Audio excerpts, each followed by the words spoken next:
North Carolina. The preceding signal was a test of weather radio station WX4CH public warning system.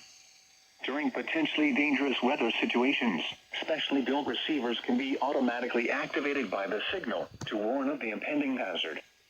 Tests of the signal and receiver performance are normally conducted between the hours of 11 and noon each Wednesday.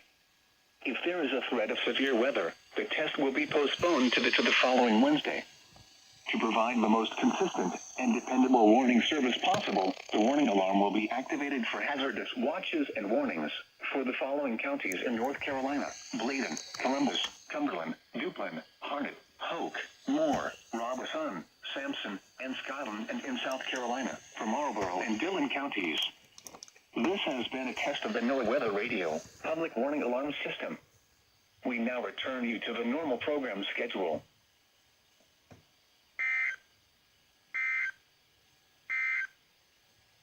This morning's river summary on the Cape Few.